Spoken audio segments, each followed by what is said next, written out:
Aujourd'hui, je vais vous parler de fantaisie urbaine avec un petit peu de multiverse, un petit peu de George Lucas, un petit peu de Tolkien et un petit peu de Sliders. Bienvenue à Crescent City, une trilogie écrite par Sarah J. Maas et parue aux éditions de Saxus. Je vais d'abord commencer en vous résumant ce super pavé.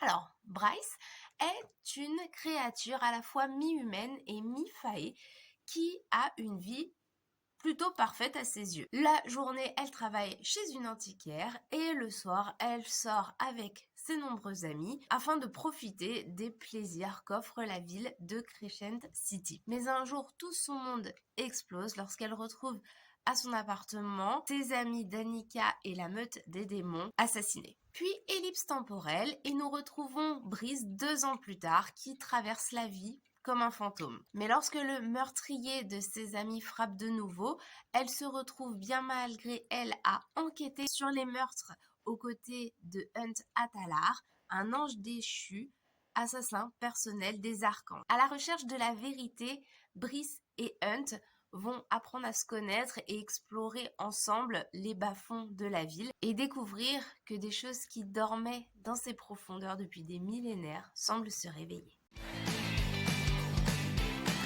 On dit de Sarah J. Maas qu'elle est la reine de la fantaisie urbaine et encore une fois, elle nous le prouve. Après les succès rencontrés par ses sagas Keleana et Akotar, la voici revenue avec cette nouvelle trilogie. Comme toujours, Sarah J. Maas aime créer des univers riches et complets. Et ici, c'est un monde fascinant qui s'ouvre au lecteur avec une histoire et sa propre mythologie. Crescent City est une ville bruyante mais vivante, pleine de dangers mais aussi de plaisir, regroupant une population de créatures plus ou moins fantastiques, regroupées dans des microcosmes qu'on appelle les maisons. Il existe la maison de la terre et du sang, la maison du ciel et du souffle, ou encore la maison de la flamme et de l'ombre. Mais outre ces créations historiques et mythologiques, l'autrice manie aussi le suspense avec brio. En effet, toute la trilogie est remplie d'actions et de rebondissements inattendus ou pas qui permettent en fait de garder le lecteur en haleine. La spécificité encore de Sarah J. Maas est qu'elle met en scène des héroïnes à la fois fortes et indépendantes, de véritables guerrières, voire des leaders qui font face à des problématiques matures telles que la mort, la violence, voire des traumatismes encore plus importants. Comme je l'ai dit tout à l'heure, Sarah J. Maas aime créer des univers vastes et détaillés dans lesquels elle insère une histoire, parfois même une préhistoire et toute une religion et une mythologie autour de ce noyau central.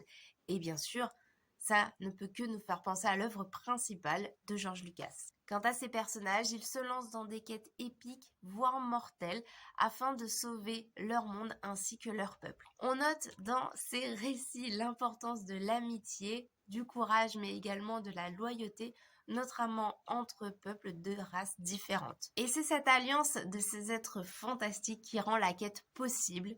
Et ça, ça rappelle un peu Tolkien.